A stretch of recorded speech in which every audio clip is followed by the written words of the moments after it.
the UCLA campus has once again been taken over by activists, as they're blocking non-approved journalists from reporting on what's really going on out there. And even the ABC-7 helicopter was being lasered by a guy trying to blind it, which is actually a hefty federal felony, as this is allegedly the guy who should be easily identified with his 82nd Airborne Army patch, where he should know better or just add stolen valor to the crime. So the California Highway Patrol aren't playing around anymore, as their heavy-handed response went all throughout the day.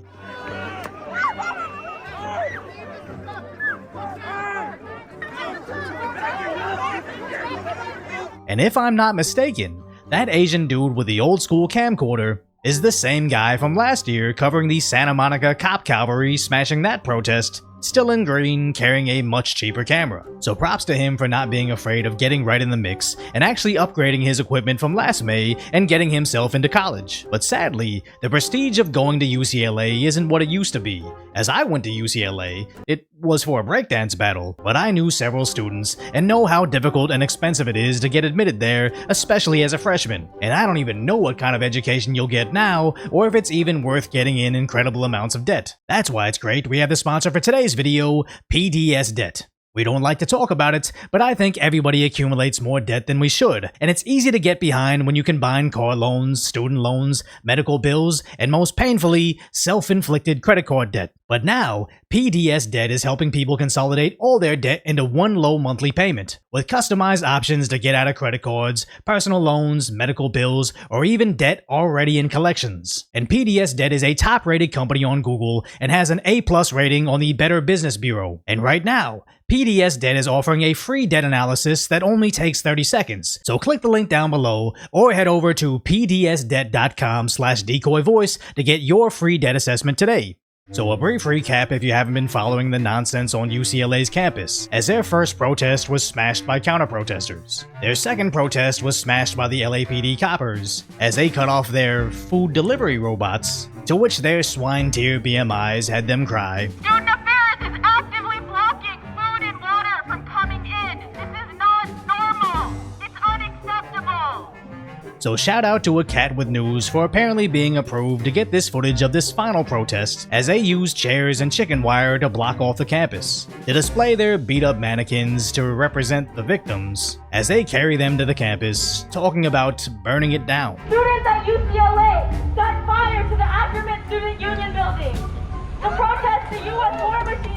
So when they cage themselves like literal livestock, LAPD finally responds to their takeover. Now, some of the faculty is actually joining the protests. Are you going to participate in the violence here, Professor? Yes. Okay, cool. You're staff, right? Yeah. As the school administrators that don't get chased off campus.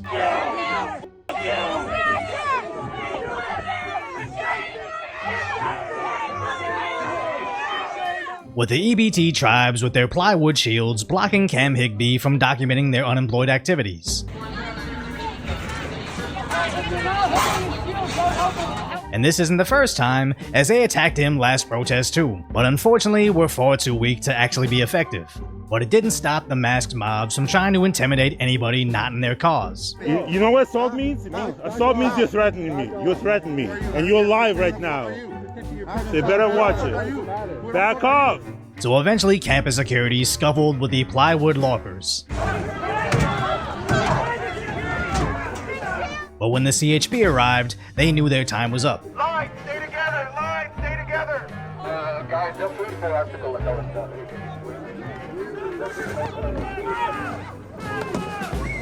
And to their credit, they did allow Cat with News to leave the scene. Will you please tell me where to go? Let him go. Thank you.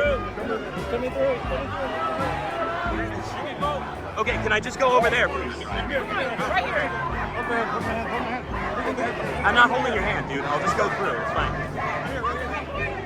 As the rest of the CHP arrived to remove them from campus, they actually started using pepper balls to disperse the stragglers.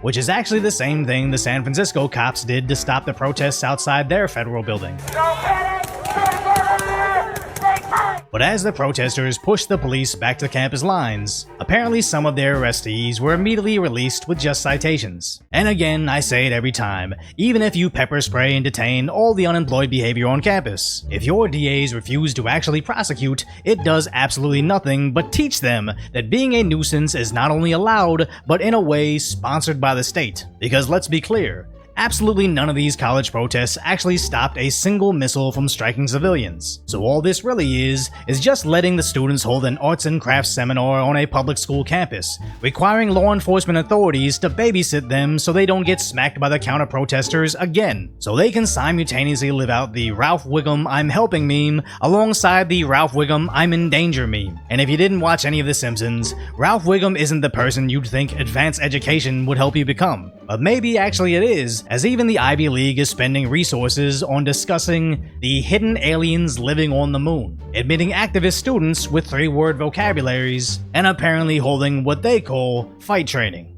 So I originally made these based state t-shirts and sweaters available at decoyvoice.com as almost a joke about how you'd be better off getting your education from memes than any actual college degree. But the more information we learn about what's currently happening in these liberal colleges, the more I start to believe sharing internet memes and watching some random rhyming Asian dude called Decoy Voice might actually be more informative than whatever the heck they're teaching you in these universities. So clear out those college funds and just buy my merch instead. And I say that jokingly, but realistically, if you were currently going to UCLA, your classes would be cancelled as the toddler class demands divestment from the war machine. When footage today shows us that they're using flaming catapults, like in the Middle Ages, to attack another one of their newfound enemies. So I imagine even if they got what they wanted, and the college stopped funding the war, they would still find a way to make it happen. But I'm genuinely starting to believe that they don't even want to stop the war. It's just anti-American nonsense spinning off into any movement that allows them to throw temper tantrums that will be tolerated by the state. As over in DC, this same movement is now just becoming pro-terror. Holding up something I don't even think I can show on here, but is the head of the current leader covered in red sauce. And others feature a fake president mask on his way to jail. So what's Biden doing in response? Something so incredibly weird I don't even want to show on here. And also, telling Americans he'll sick the F-15s on them. By the way, if they want to think to take on government if we get out of line, which they're talking again about, well, guess what? They need F-15s. Which is apparently the 4th time he said this, or should I say, the teleprompter told him to say this. And it's crazy how we're literally seeing the political horseshoe in effect here. As the farther left you get, the more aligned they are with the so-called far right. Because you know who also doesn't want these wars? Trump.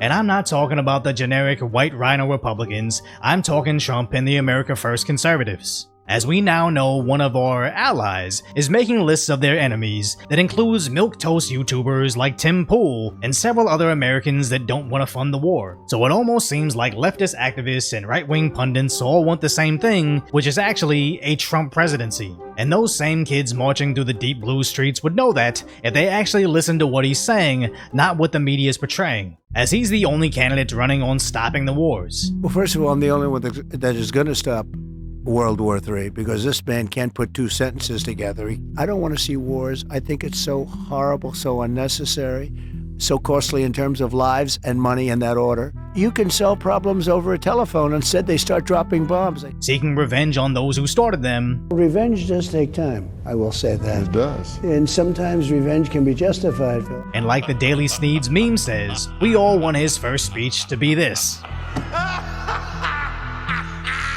Man, just look how happy he is. And it's not necessarily that we want him to be terrifyingly insane on his first day in office, but if he did, my eyes would be locked on the meltdowns occurring on MSNBC, CNN, and all the other garbage news outlets that want to paint him as this evil emperor, but like a dog chasing a car, would be terrified if they actually got it. So if you appreciate my concise, light-hearted commentary on the tragic status that is today's reality, hopefully I've earned your subscription, then go check out the video on why Biden looks like an entirely different person on videos posted on the same day.